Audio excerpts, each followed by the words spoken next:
Glen Talkers, excited about that. We have a birthday whiskey festival. We've got a signatory tasting with 25-year-old Macallan. Loch Lee's coming up.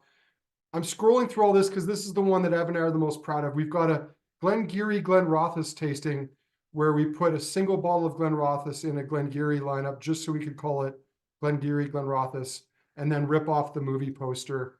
As you can see, whiskey is for closers. Anyway, there's other things in there too. We thought it was a funny joke. Hopefully at least one other person did too. But that's not why you're here tonight. Ollie likes it. We're here to talk about the Macbeth range, and we've got 8 whiskeys to get through.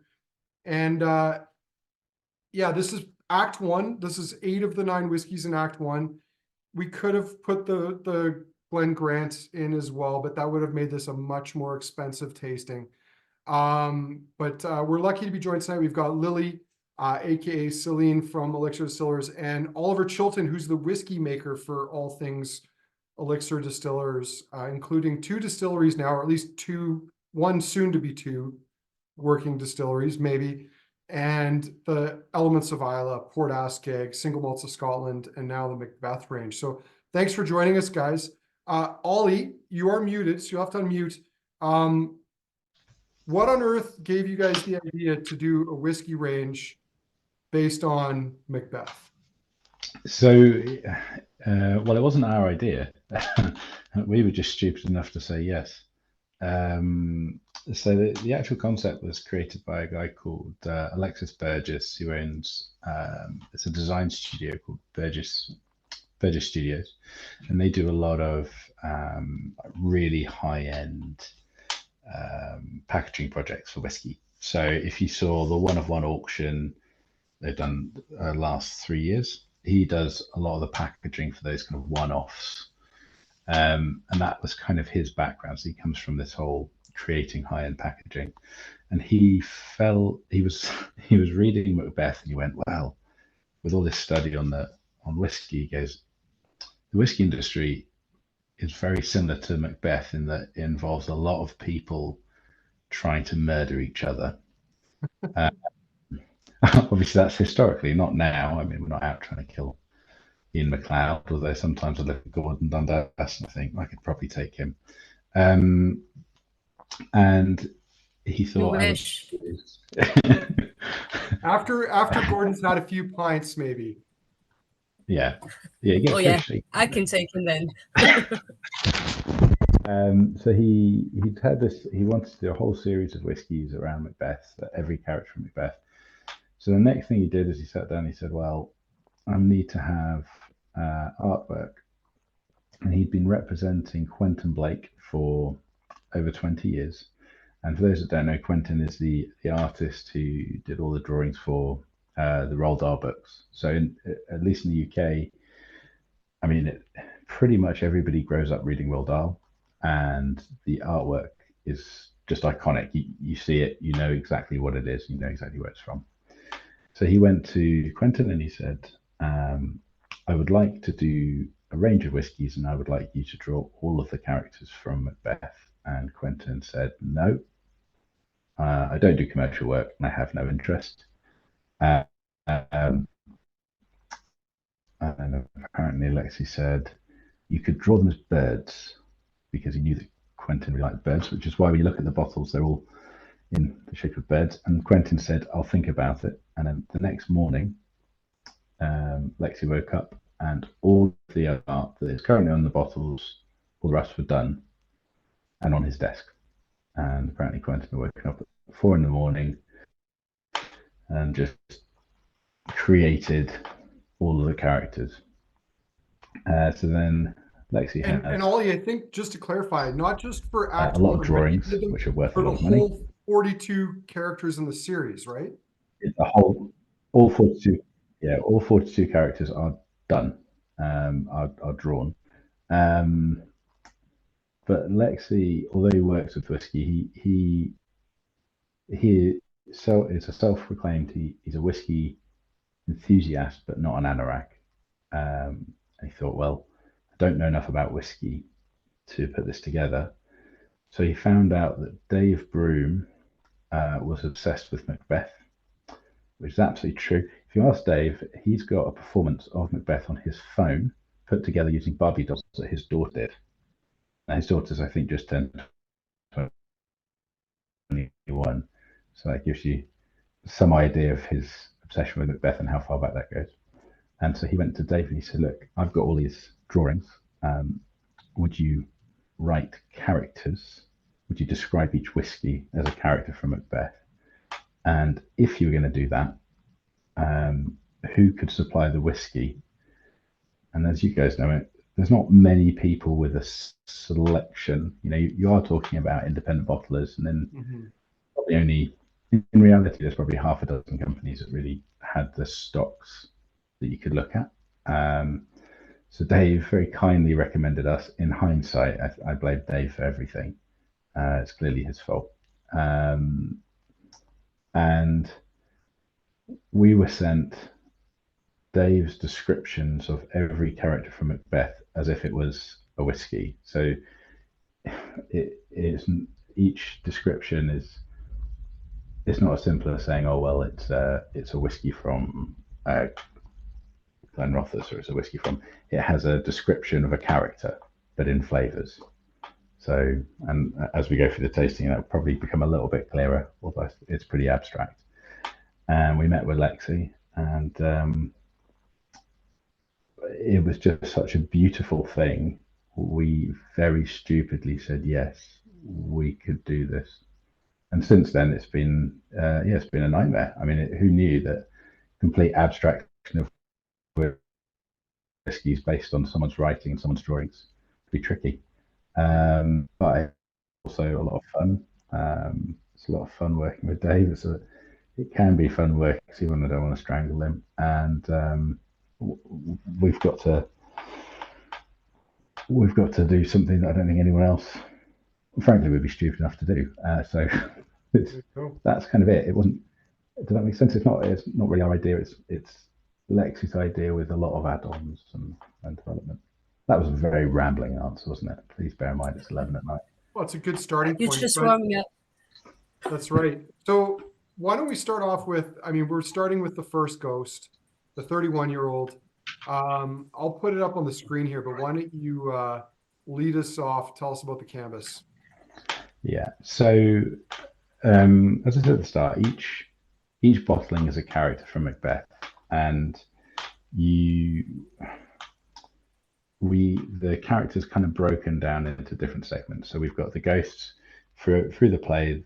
Ghosts appear, and these ghosts kind of prophesize the future for Macbeth. For those that haven't read or seen Macbeth, it is kind of a good idea to go back and view it. You can pick up some very good film adaptations at the moment. It's essentially spoiler alert, everyone dies. Everyone dies. It's a pretty depressing play. Shakespeare has kind of two periods of writing: the fun comedies, lots of naked people and sex and fun, and then his wife dies, and he hates all women.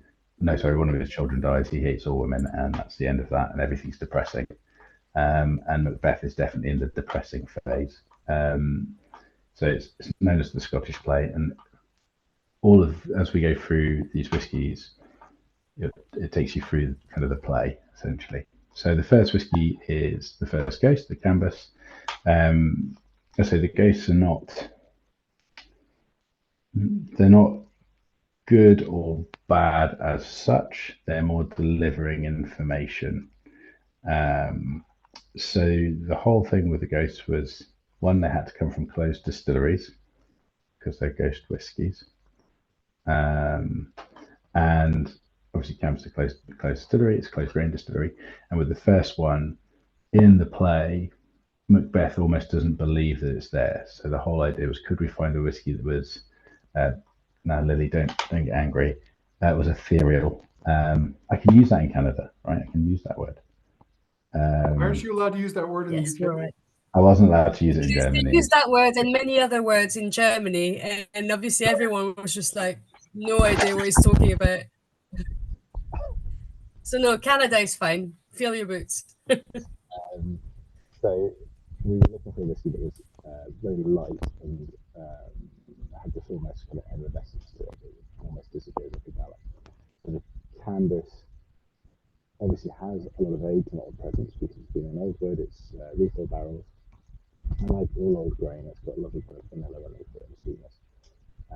But it's really light and it sits right at the top of your palate, which is kind of where we're starting there. Let's start at the start of the plate, although we do have the first powder to come. But it feels like the right whiskey to start tasting.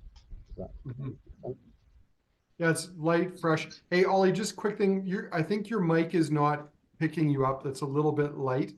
You might want to change your mic to your laptop, if you can. Yeah. I think you can still do sound through your ears. I don't know. That sounds better. I always rely on Evan to solve these problems for me, even when they're not his fault and he's not present. Does that work better? That's perfect. That's excellent. Brilliant. Yeah, I mean, so is the idea that all of the grain whiskey, all of the ghosts throughout your releases are going to be closed distilleries? So every ghost will be from a closed distillery. I'm not going to lie, that has become a real weight around the neck. So it's going to be an imperial. There is going to be an imperial. Yeah, there's some that are easy to guess. So yeah, there's the ghosts are all from closed distilleries. Essentially, the whole play is we break it down into 5 sections. So you've got the household characters. These are the kind of supporting characters. They don't say that much, but they're quite important to the play to move it forward. Then they tend to be more entry-level malt whiskies. We have the ghosts and then the murderers. The murderers are dark, horrible, greasy characters. They tend to be smoky. And then we've got the thanes, so all the royalty, the kind of lords and the ladies, all the whiskey single malts. And then we have the leads, which, as you can imagine, are very high-end stuff. And then lastly, we've got the witches, who are the actual most evil characters in the whole play. So all good. Was it the ghosts that is the hardest to find liquid for, or is it the leads? The leads are actually all done. In fact, I'd say 90% of all the bottlings are now done in terms of we've selected the whiskey. Some of it is maturing on, like intentionally to hit certain age points or certain profiles. The ghosts are definitely the biggest challenge. The leads actually, well, I'll come on to that at the end. But the leads, in some ways, were the easiest bit because we knew what they were before we started. Because again, when I know what that is, I've got that. So, one of the things that's interesting about this release is like almost anything else from Elixir Distillers, we get like a tasting note describing it.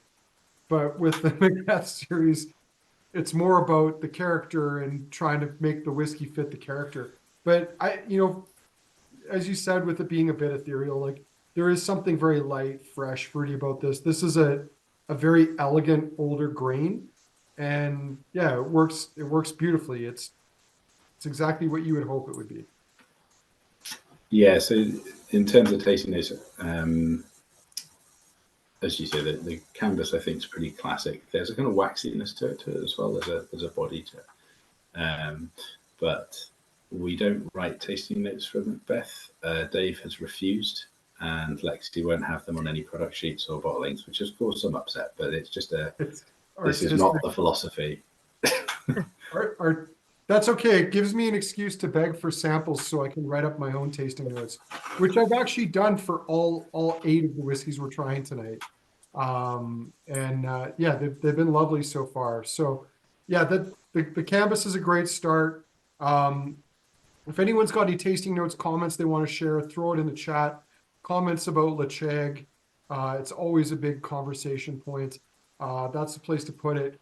Questions for either Lily or Ollie. Should we move on to the Bloody Sergeant? And I think this one, I mean, more than anything, this one definitely captures, because it does have an irony, bloody sort of note to it that hits you on the nose right off the bat. Yeah, so the Bloody Sergeant is in many ways, he's the first character you can come across in the play. He is a sergeant and he is bloodied by war. He's dragged from the battlefield to declare Macbeth's victory to good King Duncan at the start of the play. And in almost any performance you see, he is stabbed and wounded, and then he has to basically declare that Macbeth has won, and all he really wants to do is die or fall over, and he's constantly kind of dragged back in front of the king to talk a little bit more.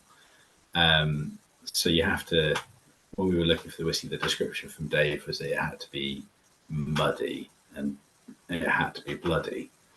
From a cask selection point of view, we're obviously trying thousands of casks through the year for Single Malts of Scotland and Ledaig and everything else. So what we were doing is, as we were going through samples, I'd have Dave's notes on one side, and if something came across and went, oh, actually that kind of tastes like this abstract description of a bloodied man, you put it to one side. And in this case, I pulled some samples of Blair Athol, and on the paperwork it was all it was the azure wood, so it was like hogshead, new wood, but the size was slightly different. It was slightly smaller, and so when we went through it, we found that they were wine casks. They were Spanish wine casks, and they had this, to your point, this metallic note running right through the middle of them, and it is iron. It's like blood. Now, one of the things that Dave really wanted was that any good characters should have sweetness running through them, and any bad characters should have smoke. Right? If you're a bad character, you're smoky. So with this particular character, because he's a soldier for good King Duncan, he's supposed to be on the side of the light. We also used a little bit of virgin oak, which is where you get that sweetness. So you've got a really heavy malt with Blair Athol, and then you've got these wine casks giving you fruit, but also this slight metallic note, and then you've got additional sweetness from the virgin oak as well. So none of these are single casks. Most are batches of 3 or 4 casks at a time. In the case of the Bloody Sergeant, it's a bit bigger, and we do that so that we've got enough room to adjust the character a little bit. Mm-hmm. No, it makes sense, but also, if you have single casks and some casks yield more than others, I'm sure it makes it a lot harder to release whiskeys where people might get a lot of one and almost nothing of another. It makes it harder to kind of sell the range, as it were. Yeah, I guess you'd like to think we thought commercially about this, but as Nelly will tell you, we didn't actually involve marketing or sales. We just made it up. Yeah. Sukhinder and I may have agreed to all of this, done it, and then told everyone after the fact, which is probably not the best way. Elixir's never the best way of showing you how to launch a product, but we're a lot of fun. It's a lot of fun. You know what? It's fun. I suppose except for when she's got to toe the line and explain things to everyone as you go. But I mean, that probably also could be said of our web manager, who has to deal with a lot of the chaos that I create and what I think are clever ideas. But anyway, it's a nice, easy drinking one. And it's funny because you've got this range of whiskeys where, the leads or the main characters are, they're a little bit older, a little bit more mature, a little bit pricier. But then you've also got a few fairly entry-level bottlings that I suppose gives people a chance to get a piece of this, even if they, they're not in the market for 500 or 1,000-pound bottles. Right, yeah. So there were two sides to that. There was one, we're whiskey drinkers, so we wanted whiskey that you could afford to drink. Particularly I do, because I can't afford to, spend 10 grand on a bottle of King Duncan. But the other side was, if you want to, from a collector's point of view, and Lexi, with his background, was very much like, how do you engage collectors? what he wanted was, so if you just want to collect the household characters, you can, and you get a full set. So it's having whiskey at different price points, so that's accessible, which I think that is clever. It is good. It also gave us room to then look at younger whiskies and older whiskies and different distilleries. Very good. I don't know if anyone's got any other thoughts they want to share on the on the Blair Athol. But yeah, it's surprising. I don't think I looked closely at this when I nosed and tasted it. Even though it's wine cask, it doesn't come across as overly wine cask to me. Like, you get a bit of sort of tannins on the finish. You start to see a bit more of it there. Ollie, as you've not been on one of my tastings for a while, Kensington Wine Market has famously, correctly or not, branded ourselves as wine cask skeptics, because we just assume it's going to be dreadful, and then we love to be proven wrong, because there's a lot of dreadful wine casks out there. I think I'm probably in the same camp. I'd say the same about Virgin Oak. I was a massive Virgin Oak skeptic. I thought it was all just finishing crap. My opinion now is very much it's about so for one, you've got how the cask has been treated when it was landed. I think that's a big thing. How quickly it's filled.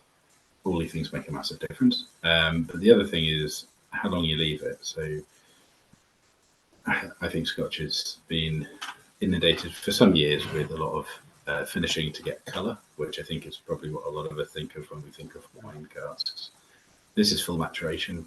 It was actually filled by Diageo. The reason it was filled into wine casks is because there was a wood shortage, and they literally bought wood from everywhere.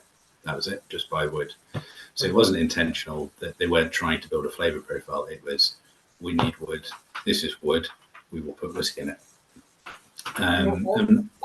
Ollie, just to kind of on that point, to interrupt, as a fellow whiskey nerd, do you think, though, that Diageo, unlike a lot of other companies where, to your point, they're trying to add color or character, they're often using fresh wine casks. They're not rinsed, they're not recharred, and you probably are getting some rotten wine in with the spirit when you put it into the cask. In the case of, do you think they would have actually been rinsing them, or because it seems to me that there's a right way to use wine casks and there's a really wrong way to use wine casks. So it's interesting. We've been filling some, particularly Sauterne recently, and when we're filling wine and speaking to the cupers in France, if you're doing it properly, you will rinse it, steam it, then send it and fill it as soon as it lands. Those are the important bits. You don't ship it with wine in, unlike sherry, where you always ship it with wine in. You always ship it with at least 20 litres. But I think because the wine, similar to beer, is unstable, you do the same with beer casks. If you use a beer cask, do not empty it and leave it for any length of time, because it will just go off. Mm-hmm. So I think that's probably true. I imagine Diageo being Diageo, they're not filling these as wine casks, they're filling it as wood. So they would have emptied the wine, steam cleaned it, and then gone fill it. I mean, that sort of explains, I think, this kind of point we find ourselves at, where, things that I'm assuming are going to be terrible aren't, and they're not because the company, for whatever reasons, acted and took steps that made it so that the spirit matured well or finished well in it. Because I'm completely done with these, tannic, musty, stinky wine casks, because there's just way too much of it out there, and it's dreadful. I think it's a difference between looking at whether you're trying to look at it as a gimmick for finishing a product, or whether you're looking at it as wood to mature your whiskey in. I'm not saying that Diageo are doing this because they're desperately looking for the best aging profile for Blair Athol. I don't think that's true either. But I think they're looking at it, how do we make sure we're not adversely affecting the malt, because it will be used in a blend at some point. And then companies like us are just lucky, because occasionally you buy a really good parcel. Sometimes you buy awful parcels too, but sometimes you get lucky. Well, I think maybe in the case of Diageo, and we should move on to the Linkwood because people are already talking about the nose on it. But there's probably an element of playing it safe. Like they're not going to take risks with investments like that, buying casks, and maybe that's a safe route, and that's why you get something that's still lovely and quite drinkable after however many years. All right, let's move on to the Linkwood. Lady Macduff, if I'm not mistaken. So do you want to tell us about Lady Macduff and this 31-year-old Linkwood? Yeah, so Lady Macduff, the wife of Macduff, who's the kind of main protagonist in terms of going to war with Macbeth, and indeed eventually kills Macbeth. And when she's first described in the play, she's described as very elegant, very beautiful. And I kind of think that's quite a good way of looking at Linkwood. Linkwood is very beautiful, it's very pretty. Lots of orchard fruits and lots of apples, pears. But in the play, probably one of the best features in the whole play is Lady Macduff's, and it's Macduff has run away to England. He's hiding, trying to raise an army to come back and fight Macbeth. And he abandons his castle, and inside his castle is his wife, Lady Macduff, and her children. And Macbeth sends murderers to kill Lady Macduff and her children. It is genuinely one of the most gruesome parts of the play. Any performance you see, it's horrendous because you're watching children be killed. It's also one of the most amazing things that happens in theatre. Yeah, absolutely horrendously. There was a performance at the Globe in London last year, and I love the fact it was on during the day, so you could take your kids to watch other children be murdered. Only Shakespeare. And she has this whole speech where she basically blames her husband for abandoning her, says that she will not abandon her children, and it's this kind of steel, this absolute resolute attitude. So when Dave wrote the notes, he was like, it needs to be elegant, it needs to be pretty, it needs to be beautiful, but it has to have power and it has to have force. For me, that's Linkwood, right? Because Linkwood is beautiful, it's pretty, it works in almost any wood. But in this case, in ex-bourbon barrels, it's got all of that, and then it's got this beautiful body running through it and this power. So I don't think it could have been any other whiskey. It's distilled 1991, so it's essentially blending stock. It would have used, I think it was originally for Chivas, so we bought it a few years back now. But yeah, it's quite classic in that you do have all those orchard fruits, and you do have that kind of apple and pear. It's interesting because, as you said, it is both delicate but firm. Like there's both strength and this delicate beauty in it. It's a lovely floral, like a little bit waxy, almost starting to go really tropical whiskey, and it's stunning. I mean, this is my style of whiskey: refill whiskey, 20+ years of age. Don't finish it; just leave it as it is, and it's very, very pretty. I do, as someone though of mostly Scottish heritage, feel the need to interject slightly here for a moment, because in all of this, can we acknowledge that perhaps Shakespeare did not paint the historical Macbeth in the most fair of lights? Is there not some Scottish, like, don't the Scots kind of resent Shakespeare a little bit because he kind of made it out like Macbeth was the worst king in British history? Well, yeah, at the time, why we didn't do the tasting on Burns Night. That's why it didn't happen live. It was just the ghost of Robert Burns was outrageous. like, not a fucking chance. Those whiskeys aren't getting there in time. Getting lost, Shakespeare. It's all about Scotland. This is my night. But Shakespeare had to get paid, and at the end of the day, it was Elizabethan England.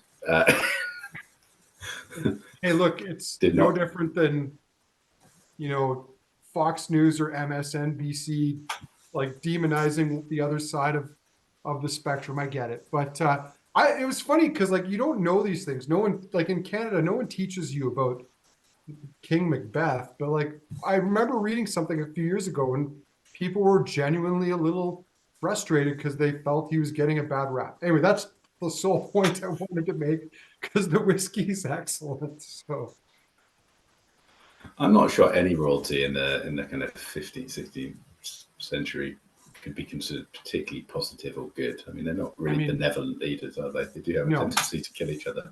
The history of monarchies around the world is generally not the kindest and most gentle of histories. That is for sure. And I mean, the England-Scotland thing for centuries has had its share of ups and downs as well. Maybe we'll leave it at that. But yeah, lovely Linkwood. I love. I mean, this distillate has this kind of really delicate, almost. I can only describe it as like a pillowy body to it. It almost always has it, even in sherry. And just love. I could keep nosing this one all night, but I know we've got some other great whiskeys to go through as well. This was, I'm unapologetically, this was my favorite whiskey out of the first act. But I'll tell you why. I love it. But yeah, the Glen, I can't wait to get to the Glen Garioch. But anyway, that's what's great about whiskey is people can disagree. And they don't have to murder each other's children or anything like that. So only there's a few people disappointed in the fact that Lady Macduff is not a Macduff. Did you even think of doing a Macduff for Lady Macduff? Or would that be just too logical? No, we could have done it. We did have some Macduff, although it wasn't quite as old. Do you know when we had the original notes from Dave, there were some where he was like, oh, this character's from X, the nearest distillery would be this. And then he would normally scribble underneath, but that doesn't really work. Like, great, thanks, Dave. That's fantastic information. Just so no, it was always driven by. In every case, it was driven by a flavour profile that Dave had created. I've not managed to do this tasting once with Dave without the two of us looking at each other and shaking heads and going, "This is a ridiculous idea." You really. A little bit of random trivia. A guy in Calgary here does believe he is the world's #1 collector of Macduff in terms of quality bottlings of it. But anyway, he's not in on the tasting tonight, disappointingly. He has 3 kids, and I think his wife's out of town. So what are you going to do? BenRiach, 31-year-old. What have we got here? We've got Menteith, which is a great sounding name, and not being a student of Shakespeare or Macbeth. Tell us who Menteith is, Oliver, because I have no idea. So Menteith is one of the Thanes. These are basically lords who support, frankly, whichever king is in charge at any time. They tend to switch sides quite a bit through the play. And annoyingly, a lot of them don't say very much, which means writing a character description is quite a struggle for Dave. I mean, he'd be like, sometimes he'd say they have one line. What am I supposed to make of one line? But essentially, we look at characters like Menteith and Angus as well as being changeable characters, because they normally start on the side of Good King Duncan. They immediately switch to Macbeth when Duncan dies, and then they switch away as well. So we were always looking for big, austere whiskies, but hope in some cases quite changeable characters. Menteith is probably pretty typical of that. There's this period for me of BenRiach I love because it is very beautiful, but I get a very soft, very light amount of smoke, and it's because they were running peated malt through the distillery partially through the year. So because you have that, you've got this touch of smoke to it. I can't remember the exact description from Dave for Menteith, but I think it's something like, he's sitting, it's a character who's sitting, has been a warrior, enjoying the best of his life now. However, he has to kind of pull up his sword and get acting again. And I think so. We were looking for whiskies that were rich in body, fruity, sweet, but just a touch of smoke. And I think that's really true for both Menteith and Angus in different ways, if that makes sense. Well, the palate on this is lovely. It's very rich, very fruity, loads of caramel and chocolate, and even straying into some exotic fruits. Yeah, I really love. I had a funny comment I was going to make, but I didn't want to interrupt you. You're on a roll. When Dave was complaining about not having enough lines, did you ask him to consult the Barbies to see if maybe they had some ideas? Maybe they could have helped with flavor and character development. What he said to me was he said, right, so the only way around it was to watch every single adaptation of Macbeth. And we're sitting there one night and he goes, there's one in Japanese. I'm like, what? Was it translated? He goes, not really. So, but I felt I learned something. Like, okay, Dave, what a job. That being said, I've watched, there's a fantastic one, which I think is on Apple Play or whatever, with Denzel Washington, and that's amazing. And watching that, some of the characters, because I was trying to taste every character with the play, like you would. And some of them, I was tasting the whiskey and being like, yes, this is absolutely right. And then every now and again, you taste one like, this is completely wrong. I'd phone Dave, goes, nah, not that particular performance. You need to go watch this one. Then it makes sense. I don't know if you've seen the Michael Fassbender one, but I started trying to watch that on a plane once, and keep in mind this is legal here. I was not nearly high enough to watch that. It was too much. It was way too much.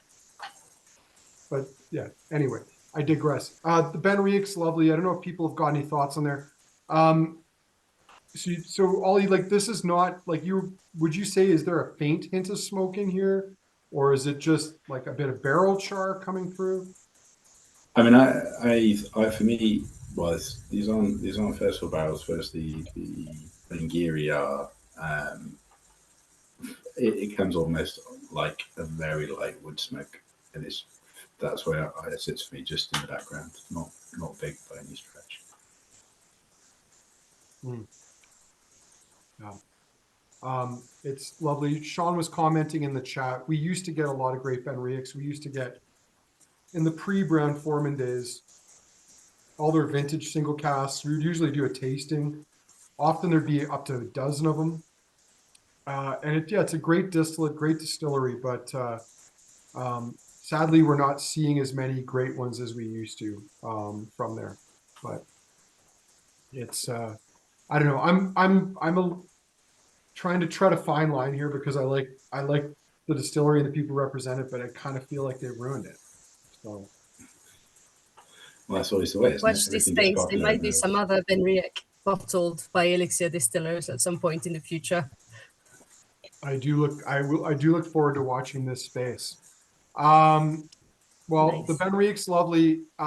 Let's move on to Angus, because not just because this is the one I'm the most excited about in tonight's tasting, but well, because it's the next whiskey.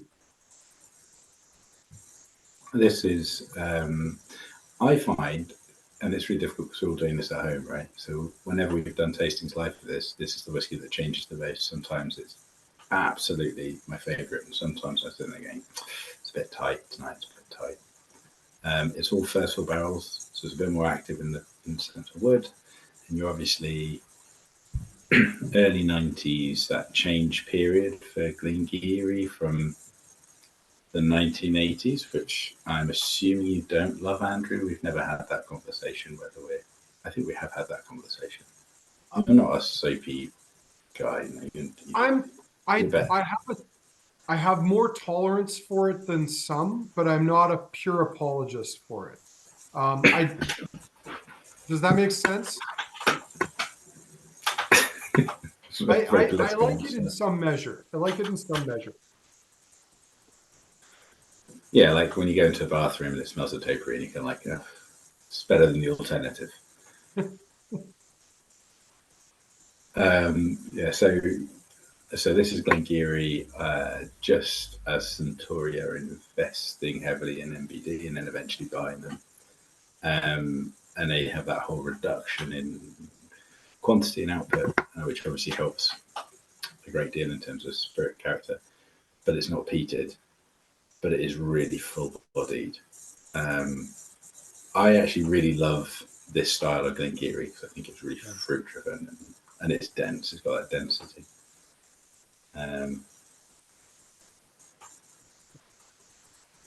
So Ollie, I had an interesting visit there, because like, would this have been floor malted Glen Garioch or not? No, it wouldn't have This been. is just after that period? Yes, this is 91, so floor malting. It could have been. Could have been. So, It was 93. So I went to Glen Garioch for the first time in like a decade last fall. I had a great tour, and what was really funny is that it seems the Japanese were undoing all the mistakes that Beam had made once they took over managerial control of the distilleries. They were slowing their fermentations down. They were going to slow down their distillation, all of which I think had been sped up at some point in the not too distant past. And I think it's a shame because it's an interesting little distillery. I used to love the stuff from the 70s and the mid 80s. Like we would see these, and then just it kind of got boring at some point in time. Yeah, I don't know. I think the change at Glen Garioch is obviously a Suntory-driven change. Like it's a Japanese change. They actively made that happen. I spoke to the distillery or former distillery manager because he's left now when they were putting it all in the floor malting back in and direct fire because we're putting direct fire into Islay, and I wanted to find out how they were finding it. And he kept saying to me, "Yeah, yields are down. Yields are terrible." So what's the spirit like? And he kept saying, "Suntory are happy." But he also looked quite unhappy about that situation. So I definitely think this. Suntory's happy. We're unhappy. So there's definitely a disconnect between those two sides of that business. But my understanding is Suntory have always planned, like their hope is, I think they want to do the same at Bowmore. They want to put direct fire back into Moore if they can. They want to move back to older processes. But I don't. It's always difficult to know how much of that actually creates the exact flavors because direct fire came out, I think, Glen Garioch in the 70s. So some of that 73 and 71 is not necessarily direct fire, but it's stonking whiskey. But it was peated. So. Well, Ollie, since we're on that subject, because you're in the process of building a distillery on Islay, how are you guys approaching things like that, like to direct fire or not, whether to have long fermentation? Well, I already know the fermentation bit, but maybe people on here don't. Because those are, obviously you want to create a style, but some of those changes are things that happened in the 70s and 80s, not for flavor reasons, but for commercial reasons or for, cost savings or efficiencies. Yeah, I've been in quite a lot of research, particularly on yeast and fermentation. Actually, a lot of the changes to fermentation are not driven by money, but availability. I think it's a common, not trying to defend the whiskey industry, the Scotch whiskey industry, but I think we quite commonly make out that they're only interested in the cash and they lose flavour for money, which I don't think is necessarily true. I just don't think that the science and the understanding of the effects the actions they were taking were truly understood. I think they are now. On Islay, we view it as an opportunity to experiment. So I think I probably told you, Andrew, our plan is to do about 4 or 5 characters out of one distillery. So we will have everything from pretty short ferments up to 150-hour ferments running for different characters. We're already trialing different yeast profiles at Ardmore so we've got a better understanding of that side. We are putting direct fire into the main distillery on the wash stills because the kind of caramelization you get definitely makes a difference to texture, and it's something Sir Quentin's keen on from a textural point of view. But for instance, I probably would fight pretty hard not to put it into Tormore because I don't think it would work for the character, the spirit. I think the more if you really love whiskey, like if you really love the range that we get to play with as an independent bottler, what you have to recognise is there's no good or bad. There's just different opportunities to create flavour. I think that's a very fair and balanced response. But I suppose in the case of Port Truin, you can do whatever you want, brand new. In the case of Tormore, you might be able to have better practice than, say, the past owner, purely from the standpoint of you're intending to bottle it as single malt as opposed to stock for blending. But you also don't want to, it's not like you're going to take it over and just overnight completely upend the place and start from scratch, because it's been producing for decades. And, you know, you want to have some sort of consistent style of that at some point. Yeah, I'm not even sure that it's consistent style.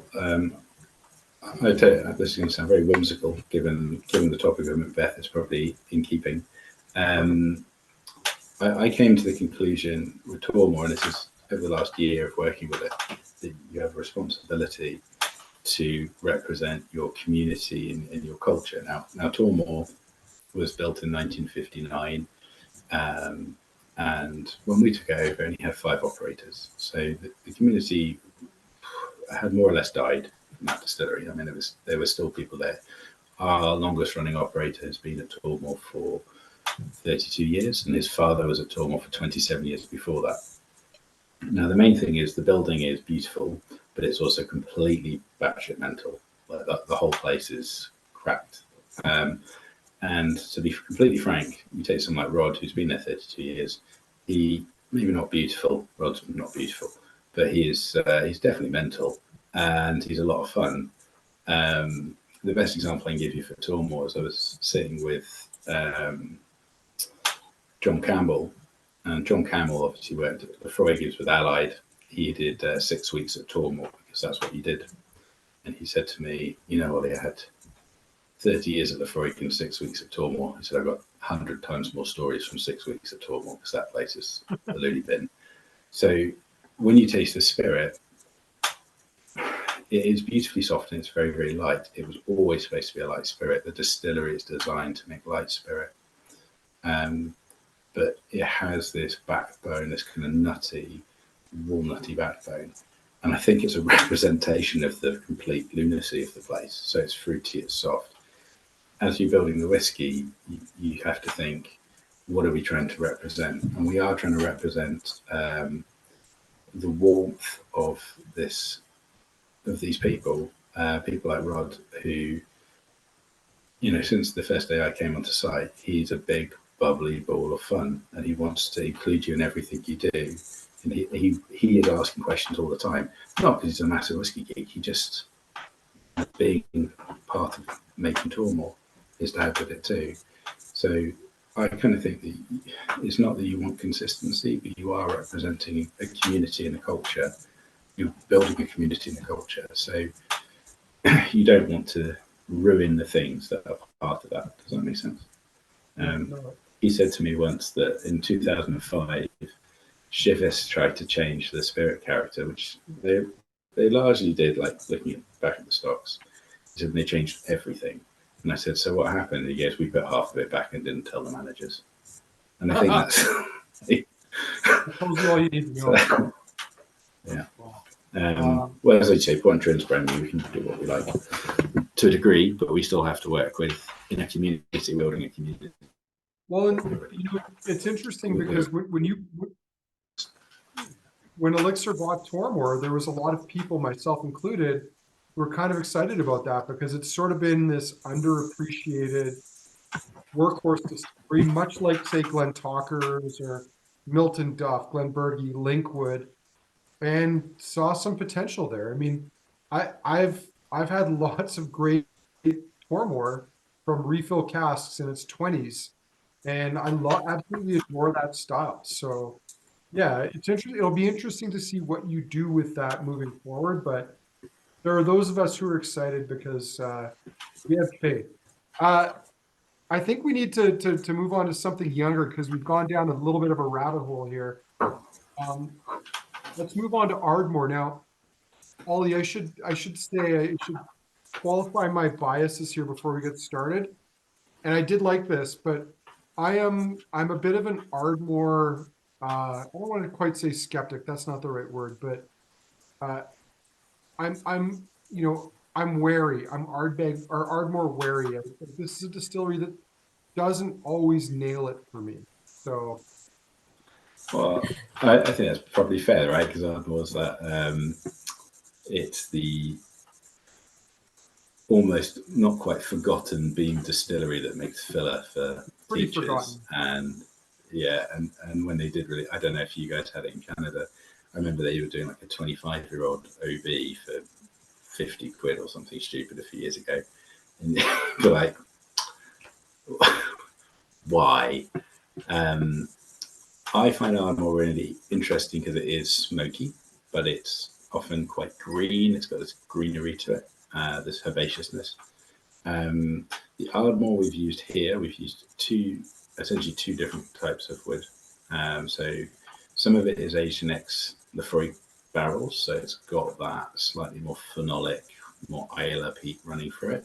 And then the other ones are refill butts, and they have a bit more, certainly more of that kind of dank greenery to it, that slightly earthy feel. The character of Satan is an interesting one.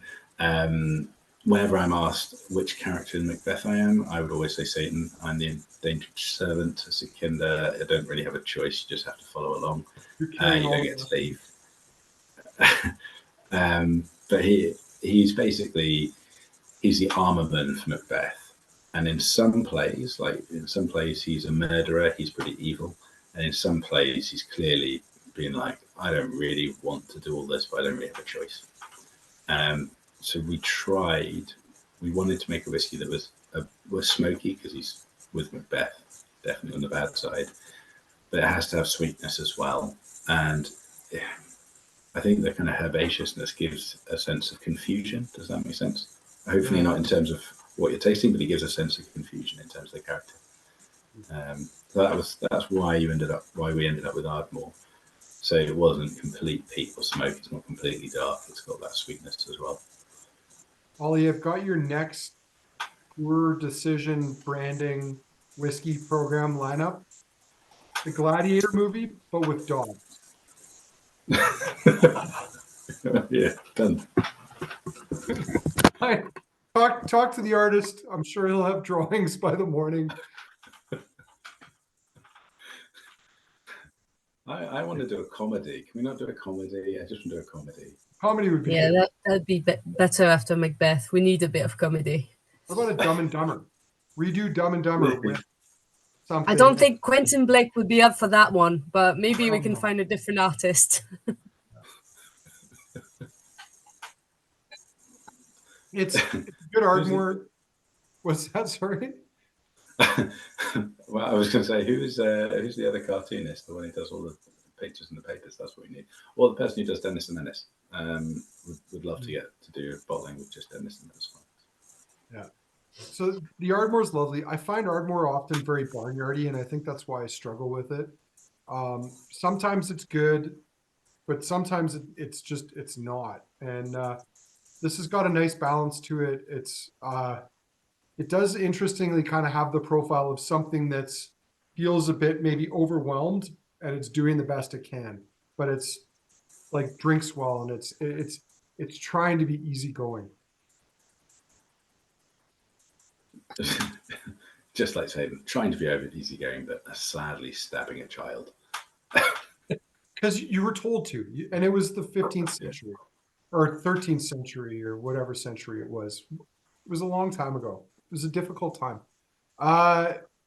Well, let's move on to the last two whiskeys. Now, the last two whiskeys, I didn't really clue in on this. I just assumed they were labeled Ardbeg and Ledaig, but they're kind of alluded to. So we've got a secret Islay and a secret Mull whiskey, which is really hard to decipher what that could possibly be. But why don't we start with the Islay whiskey? Yeah, so firstly, we don't have to keep these secret. It's just in the play, none of the witches, none of the murderers have names. So Lexi was like, I don't want to use any names. And Sekinder kept going, but if you put Ardbeg on it, it's a lot easier to sell it. And he's like, oh, yeah, but then it won't be in keeping within the play. Like, good.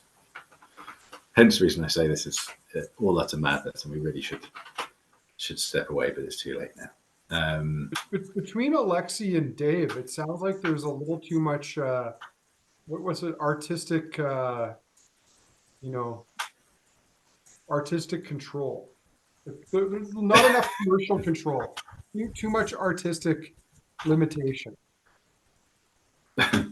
You don't have to answer that, by the way. So we were, in terms of the, I think it's at the beginning, all of the kind of evil characters, Dave wanted to shroud in smoke and quite often sherry. So bigger flavors, darker, heavier. The witches are probably the only truly absolute evil characters, because their motivation is just to cause mayhem. That's all they're doing for the whole play. Is they turn up, they decide, you know what we're going to do? We're going to mess with this guy Macbeth. We're going to convince him he could be king. Then we're going to drive him mad and make sure he murders everyone. That's, and then he's going to get murdered. It's going to be great. So when we were trying to think about what's the most evil whiskies we could possibly imagine, there's only one place you could really go, and that's, Islay, south coast of Islay has to be. So we bought this Ardbeg quite a few years before. We put it into PX because I don't know if you remember, all the old Elements of Islay bottles, when we were doing AR 1, 2, 3, 4. We'd done that with some early 2000 stock. This was distilled 2003. And I said, it worked before, let's do it again. And it definitely complements. Like, this is, you guys will have heard all this stuff before. This is Miguel Martin, who's the cooper. Same cooper he does for Glen Garioch, etc. And it has that lovely kind of gingery spice. And I think it really complements the kind of weight of Ardbeg and the peat and the smoke. In terms of this particular character, she's supposed to be wild and mental. If you look on the back of the bottle, there's a massive clue to the distillery, because it's Dave, so he basically just wrote the name of Ardbeg or the translation into his tasting note. And we've decided that all the witches will come from Islay. The next witch is also from the south coast of Islay, just, a few doors down. And that is because I think, from our point of view, if you want dirty phenols, you want that big, that weight, it's got to be Islay. Mm-hmm. It's interesting because I would have so like for the witch. So the witch, what is worse? I mean, for someone who's not embraced Macbeth, is the witch or the murderer worse? Is it the murderer? Oh no, the witches are properly evil. The murderers are doing it for money. I mean, it's a different motivation. So they are also that dank. In some ways worse. It's like you don't forgive the serial killer, but you understand the serial killer. But the guy doing it for money, I mean, they're a normal person who's made a decision to do something terrible. Oh, they're not normal, though. Yeah, and Andrew, you and I really disagree on this. I don't understand serial killers, right? I'm not saying I don't understand them either. I don't get your motivation. Whereas if someone's really poor and you offer them some money, like go stab that guy, and it's at a time where it's okay to stab kids, then that seems perfectly reasonable. I suppose it's a scale of degrees, and I suppose it's hard to find the points along there. But I think if I were to be like, who is the most vile whiskey in Scotland, I would have to be like, it's got to be a Ledaig, like almost with. Well, I was waiting for that one. So you were so complimentary about the Ardmore, you had to go downhill. So interesting, you and Dave probably agree, because it's the one thing Dave said was, I hate Ledaig. I hate it. It's awful. And I'm sitting there going, it's brilliant because it's oily and dank. And I mean, it's, you know, it does feel like it's been ripped out of a gutter and given 2 cents and sent it on its way to cause bloody mayhem. Pretty much all Ledaig tastes like that. There's some, the chat is going to dark places. I'm going to try not to keep an eye on it. You know, I don't mind Ledaig. I don't hate it without question. In fact, the Ledaig you've bottled for this range, and I'm not trying to segue into that right away. I actually wrote a tasting note for it at 7:30 this morning because I was trying to get a newsletter out, as you do. I quite liked it. But there's some times where it's just, I mean, it's like Lefroy. I suppose Lefroy, of all the Isla distilleries, young Lefroy, if you really wanted to offend somebody, that might be the best place, either that or Ledaig.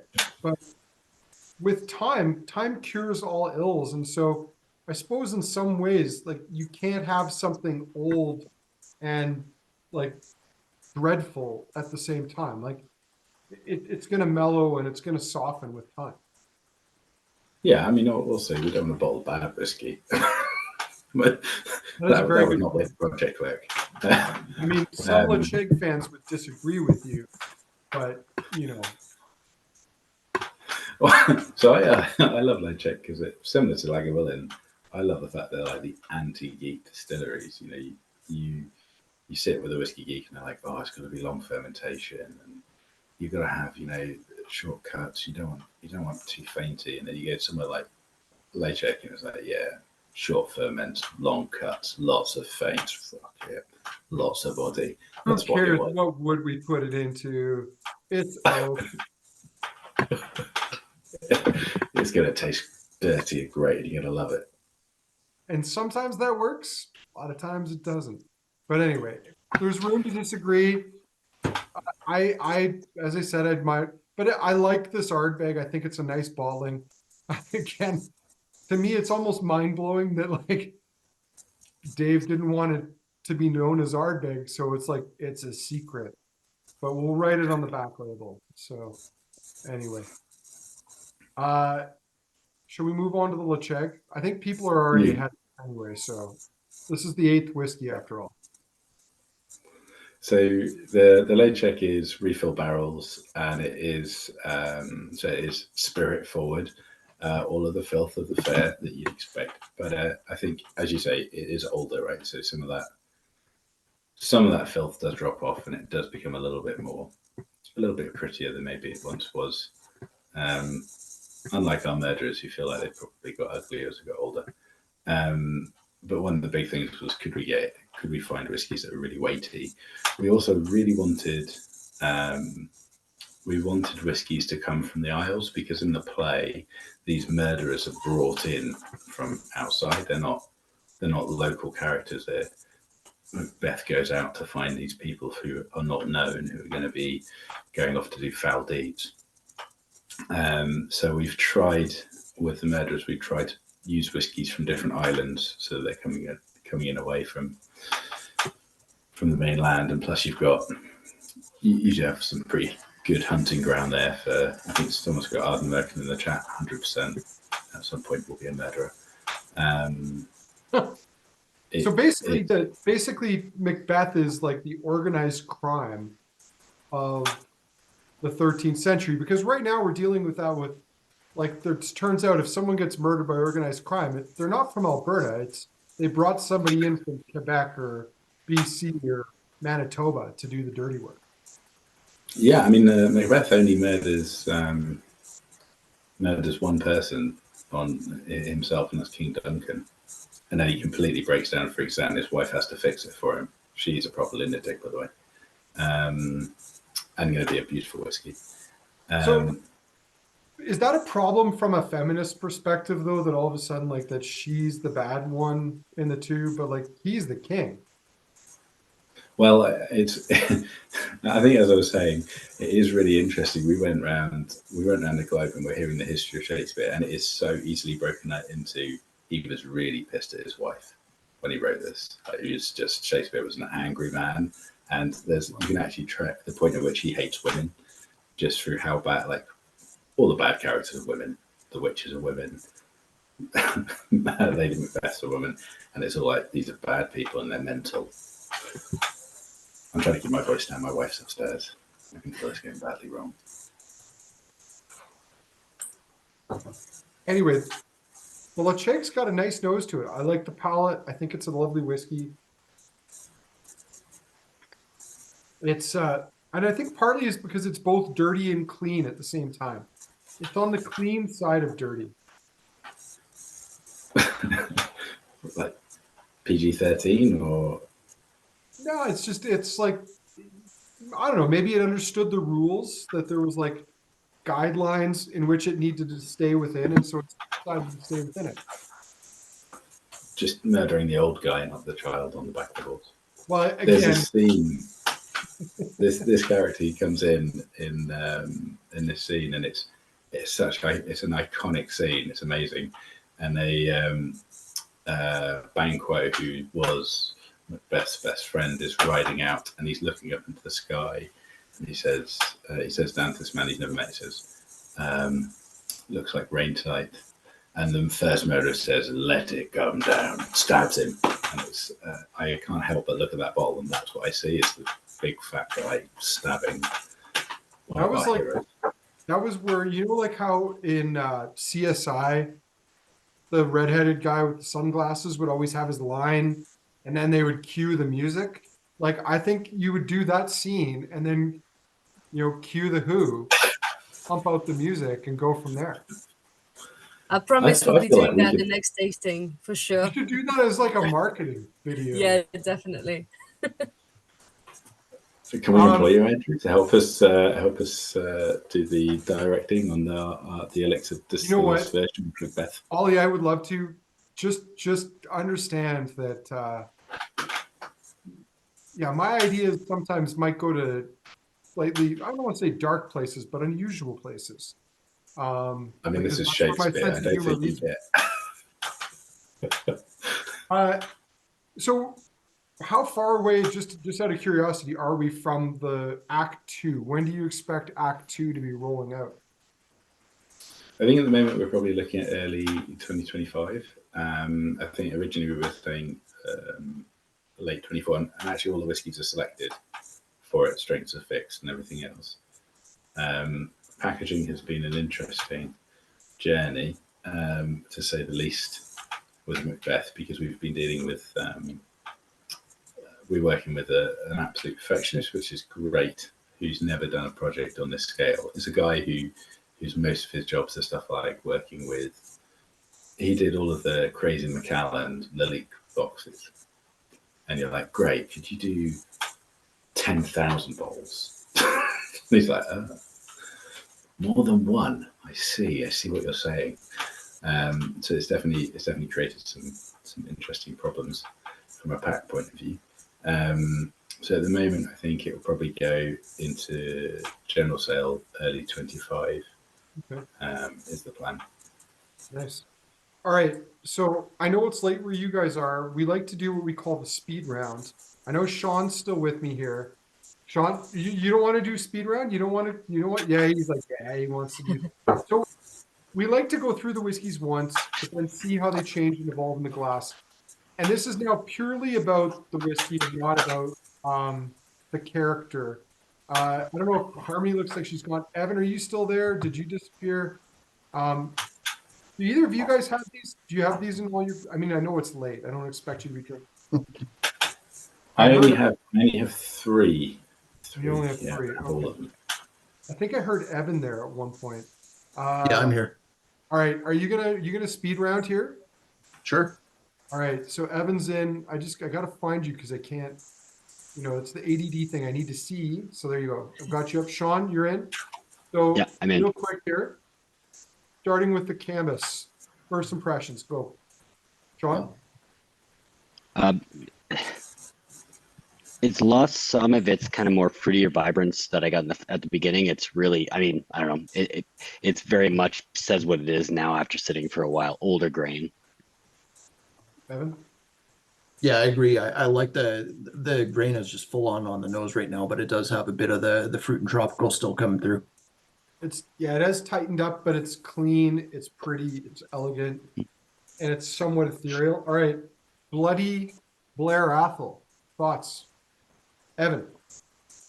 Like the wine still shows, but it goes into like dessert wine territory for me, not as much a red wine side of things, and it's pretty enticing on the nose still. Yeah, nice spices like leather, tobacco. I think some people could easily confuse that with being like sherry. Sean?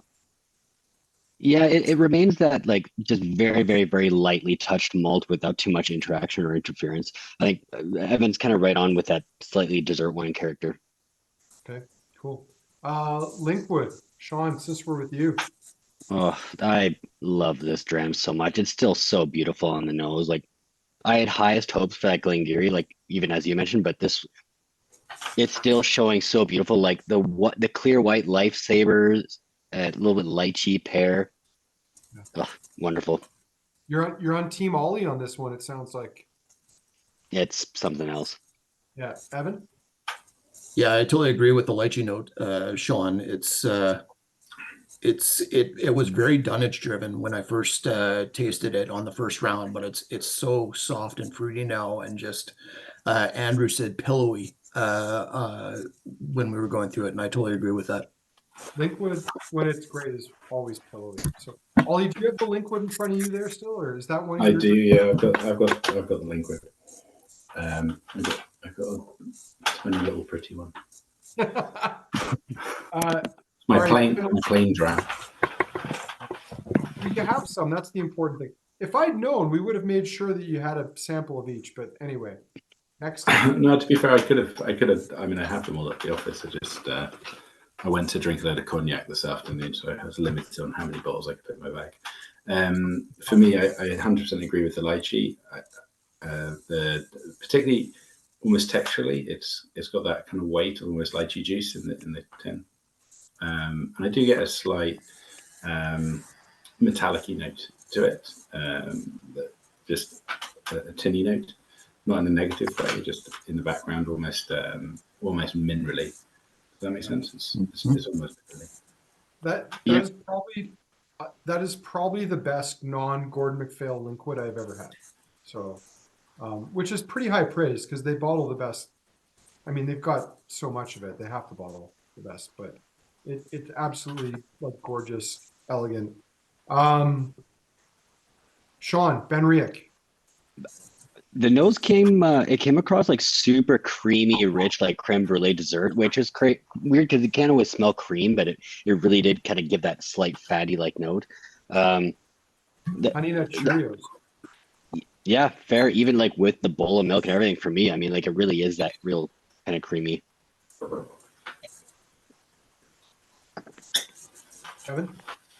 Yeah, it's palate's kind of like you crossed a shortbread with a pretzel where it's just like a bit salty and spicy on the finish, but it's got this great sort of toasty sort of sugar note at the same time. Like those hybrids where they make those like brioche pretzel buns. Yeah, there you go. Oh, you don't have the Ben. No, I've got the Glen Garioch. Okay. I may have brought the ones I liked most. Garioch showing. For me, there's almost a cheesiness to it, and that sounds odd, but it's this kind of really dense, almost savory note running through it on the nose. Like a really old Gouda, something. Yeah. Interesting you say that. I was nosing and I could have swore I was picking up. It's not gonna sound good, but like almost like not BO, but just a bit of sweat. And I had to like, kind of give myself a sniff, but it's not me because I got deodorant on, so it's definitely in here. It's because anyway, this was in a different time early in my career, but there was a time where I had a tasting note. There was this Glen Lossie that to me reminded me of the scent a woman has after she's been, pleasured.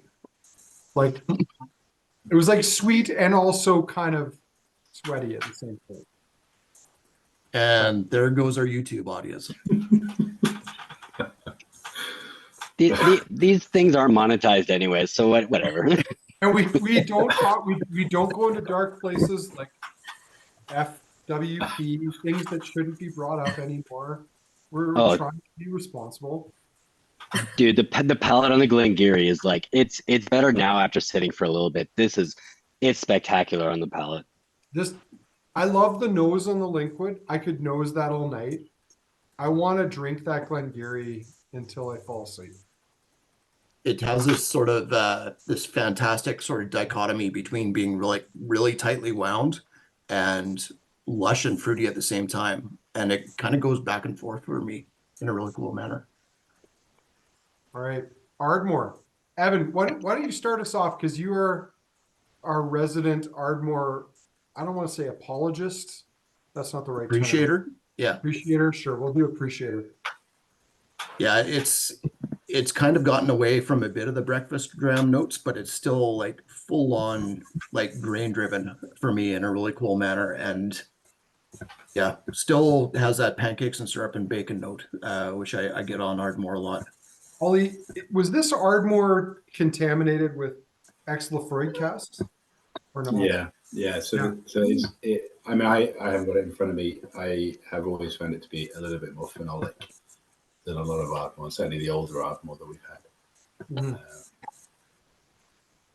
It's funny. I did the first time around.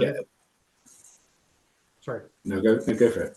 I was just gonna say the first time around I didn't get it, but like that, there's almost like a salty chlorine character to it that's coming through that I didn't pick up the first time around. Some say contaminated, others say improved.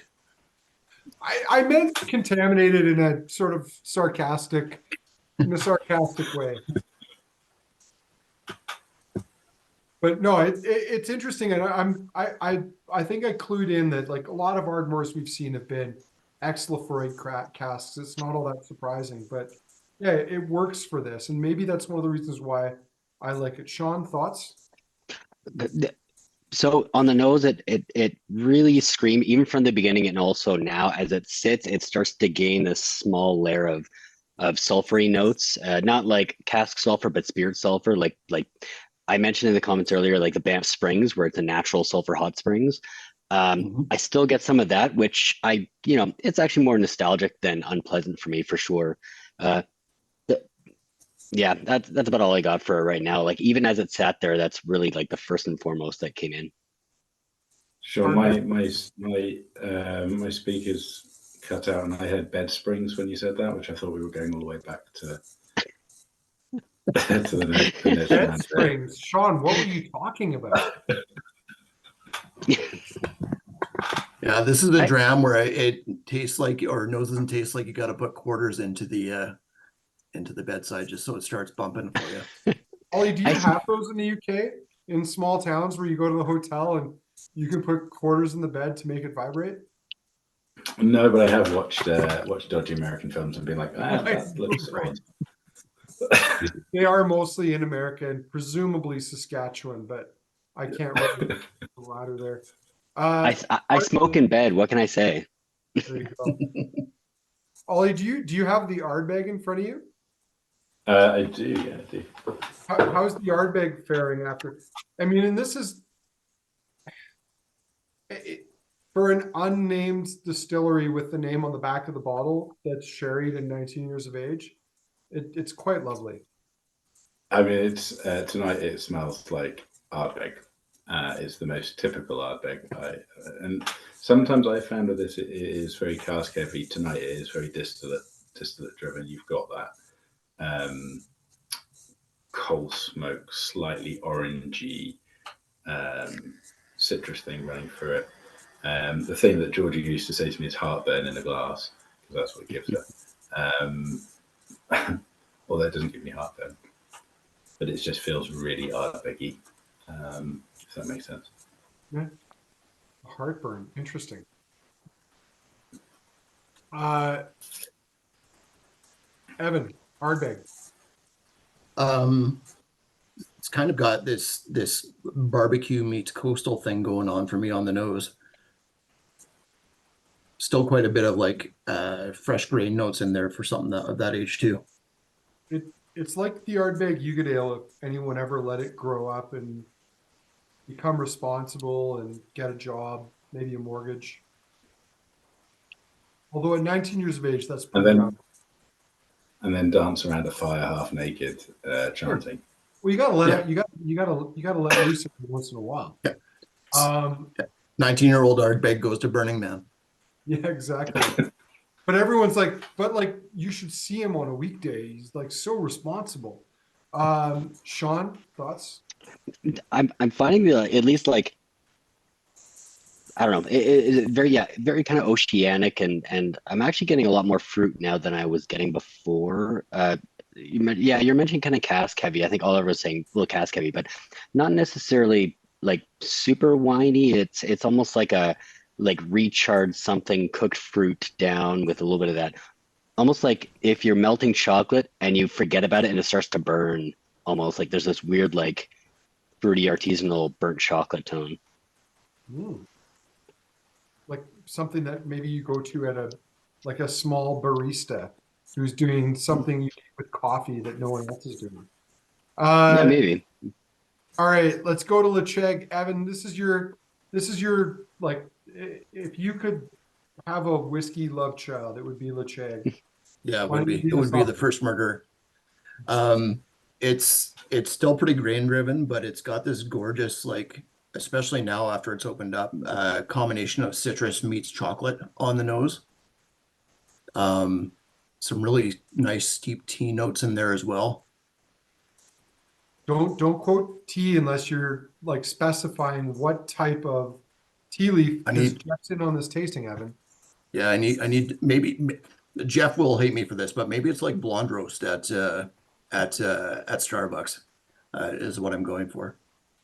Oh man, Starbucks. Yeah, but it's the irony is the only time I've ever been to Starbucks in the recent history is in the UK when I can't find a decent coffee shop. That is the only time I ever go to Starbucks.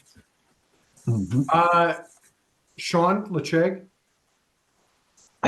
I don't get as much on this. I don't know if I'm gonna have a huge comment. The palate's much more mellow and malt driven without that like an overbearing smoke. I mentioned it before in the comments, but the palate deceives that age, or not deceives. Yeah, it shows the age a lot more than the nose does for me, and it still does now. Like it's really kind of elegant on the palate, but the nose, it's not. I struggle with Ledaig just like you, Andrew. Yeah, the funny thing though is like the nose for me is a struggle, but the palate is like, yeah, I could drink that. I enjoy it. It's pleasant. It's got some nice sweet tones. It's smoky. It doesn't feel challenging. And like, I think that's maybe the thing with Ledaig is it's like people need to be challenged. They need to prove how tough they are by drinking something that other people deem undrinkable. And I think maybe that's the allure. I'm not entirely sure. Ollie, do you want to comment on that? You might have a different.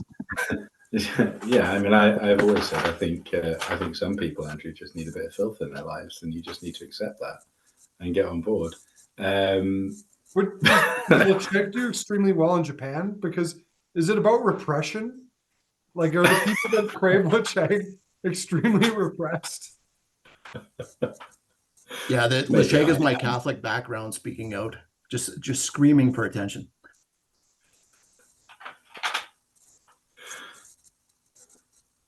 Like drop. Anyway, awesome range. I'm going to queue up the poll here. So, Ollie, I know, and Lily, I don't know if you want to participate in this as well, but we're going to let people pick their favorites. But if you're a co-host, sadly, you do not have the ability to vote. Ollie, are you like you've already told us Linkwood is your favorite? If you had to pick 3 whiskeys from Series 1, Act 1, could you pick 3 whiskeys as your favorites? Yeah, I think I probably could. I mean, I love the Linkwood, and it is still my favorite. And I think the other 2 would probably be the Blair Athol and the Glen Garioch, and there's a few reasons for that. It's not all just because of how they taste. Particularly the Blair Athol, because I just think it's such a great representation of the character, and as ridiculous as a project as it is, I personally have found it really. It was a completely different way of looking at whiskey from my point of view. I'm not saying it's earth-shattering from a customer point of view, but it definitely made me really look at my job, if that makes sense. So, and Blair Athol, that bloody sergeant is particularly that, because you're suddenly going, okay, well, how do you change this whiskey to get to here? And I found it challenging, but also interesting. So it's not all to do with what it tastes like. It very much also the kind of journey.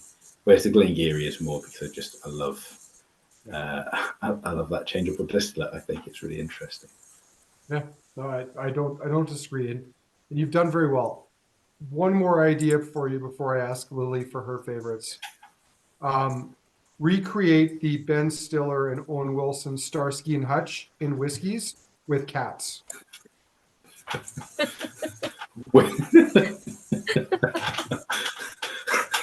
We'll get around that. Who's going to be Coolio?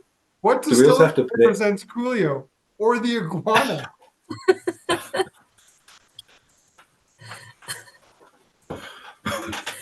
We need to ask Dave Broom. I think he's the man for the job. I think it's too artistic. I feel like we would have to use wild whiskey at this point, right? We couldn't just stay in Scotland.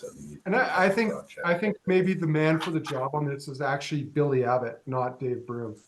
Oh God, yeah. Someone a little more versatile, a little bit able to think outside the box a bit more. Lily, I'm curious, what are your three favorites from the 8 whiskeys we tried, or even the 9 that are part of Act 1? I love the Glen Garioch. It's definitely my favorite from all of them. I have had the opportunity to try the Glen Grant, the King Duncan, and it's beautiful, but for me, it's not as interesting. It's not drinking whiskey. That's just, wow, I get to drink a 56-year-old Glen Grant. It's amazing, but I wouldn't enjoy drinking it as much as I enjoyed drinking the Glen Garioch. So that's definitely my favorite one. I love the Cambus. I'm a big fan of grain whiskey, as you know, and there's not enough grain whiskey in this world. And I think this one is such a beautiful example. It's so elegant and so beautiful. And obviously that Linkwood is phenomenal. But as a drinking whiskey for every occasion, I still love, as Ollie said, that Blair Athol. I think it's stunning. It's just so different to what I associate with Blair Athol normally as well. I really, really enjoyed this one. But definitely the Cambus would be up there with the Glen Garioch. And yeah, the Blair Athol. Sean. And I love that Ledaig. I think it's nice, filthy, dirty, beautiful. Proper filthy, but not too filthy. Like Exactly. respectably filthy. Sean. So at the end of it, after going through the speed round, I don't think I could pick a favorite between that Linkwood and Glen Garioch. I have to kind of sit them as a tie for whatever first and second. Number three. Like fence sitter, Sean. You got to pick a team. It's so tough. Okay, I'm gonna have to say first Linkwood, and then I'm gonna have to say second Glen Garioch. But I would I want like a full ounce and a half of that Glen Garioch and let it kind of like really enjoy it over like a couple hours and really kind of see how that goes, because I think it's got potential. For number 3, I'm gonna say the Ardbeg, because I just really enjoyed it. I thought it was fantastic, and I struggle with a lot of newer Ardbegs, and maybe I just like older stuff. I don't know. Yeah, I'm kind of with you on that. I like Ardbeg with a bit of time behind it. Evan. Whole lineup was really cool, but I'm going to go with number 3 being the Cambus, number 2 being the Glen Garioch, and not just because I'm contractually obligated, but that Ledaig is really, really cool. That was a super clean Ledaig, but still showed really, really nicely. You know what, Evan? I love that you still love the Ledaig. So we'll leave it at that. For me, the Linkwood and the Glen Garioch are both great, but I finished my Glen Garioch before I finished my Linkwood. So Glen Garioch wins. Linkwood number 2, Ardbeg's number 3. And then after that, everything else is great, including that Ledaig. I liked it. I didn't wouldn't say loved it, but there's very rare times that I love Ledaig, but it was a great bottling. I really liked it. Well, I don't want to drag this on any longer because I know it's late and Ollie's got a 3-year-old, and it's now 1:37 in the morning in the UK, if my math is even remotely correct. But Ollie, I want to thank you for taking part in this tonight. I hope you enjoyed it. We will force you to do this again in 2025 when Act 2 comes out. So you'll have to figure out how to use Zoom again between now and then. Lily, as always, thank you. Really appreciate your time and taking part in this tonight. But and we got, before we load, we've got the results. Evan, I think you put that up on the screen, didn't you? Yeah. There we go.